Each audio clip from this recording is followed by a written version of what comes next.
Nothing phone series সবসময় unique design আর পরিষ্কার Android experience এর জন্য জনপ্রিয়। এবার নাথিং নিয়ে এসেছে নতুন নাথিং ফোন 4B। কিন্তু প্রশ্ন হলো, এটা কি সত্যি কেনার মতো ফোন, নাকি শুধু ডিজাইনই ভালো? আজকের ভিডিওতে design, display, performance, gaming, camera, battery, software, ভালো মন্দ সব কিছু দেখব। আর শেষে বলবো আমি হলে এই ফোনটা কিনতাম কিনা। তাই ভিডিওটি শেষ পর্যন্ত দেখুন। Design and build. Nothing phone 4B এর সবচেয়ে বড় আকর্ষণ হলো এর ডিজাইন। পেছনের ট্রান্সপারেন্ট লুক ফোনটিকে অন্য ফোন থেকে আলাদা করে তোলে। ফ্রেম হাতে ভালো গ্রিপ দেয় এবং বিল্ড কোয়ালিটি প্রিমিয়াম ফিল দেয়।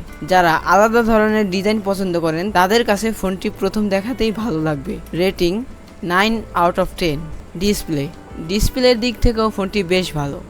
বড় AMOLED display, smooth high refresh rate, brightness ভালো, আউটডোর ভিজিবিলিটি সন্তোষজনক।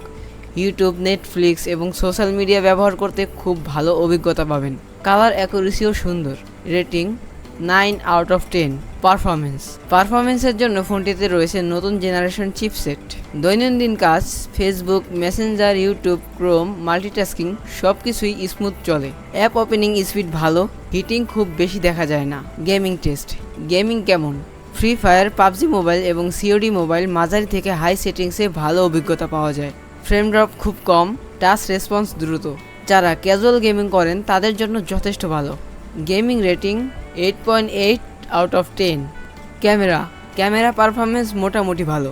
দিনের আলোতে শার্প ফটো, ন্যাচারাল কালার, ভালো ডাইনামিক রেঞ্জ, পোর্ট্রেট মোডও ভালো কাজ করে। সেলফি ক্যামেরা সোশ্যাল মিডিয়া আপলোডের জন্য যথেষ্ট।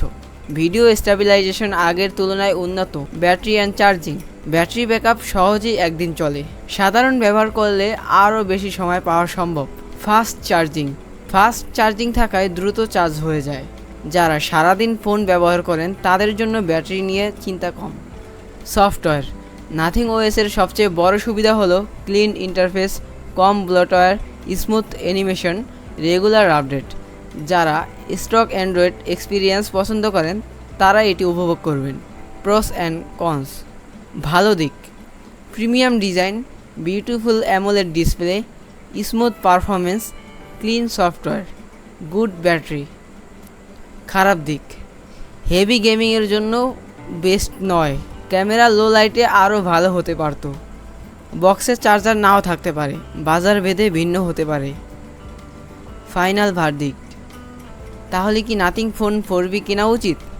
যদি আপনি প্রিমিয়াম ডিজাইন চান, ক্লিন অ্যান্ড্রয়েড এক্সপিরিয়েন্স চান, daily use plus gaming plus ক্যামেরার ব্যালেন্সড ফোন চান, তাহলে নাথিং ফোন 4B অবশ্যই শর্টলিস্টে রাখতে পারেন। আমি হলে কি কিনতাম? হ্যাঁ, আমি কিনতাম। কারণ এই ফোনের সবচেয়ে বড় শক্তি হলো এর ইউনিক ডিজাইন, নাথিং ওএসের ক্লিন এক্সপিরিয়েন্স এবং ব্যালেন্স পারফরমেন্স। যারা অন্য সবার মতো সাধারণ ফোন না নিয়ে একটু আলাদা কিছু চান তাদের জন্য এটি দারুণ একটি চয়েস। তবে যদি আপনার মূল লক্ষ্য শুধুই হেভি গেমিং হয়, তাহলে একই বাজেটে অন্য কিছু বিকল্প দেখে নিতে পারেন।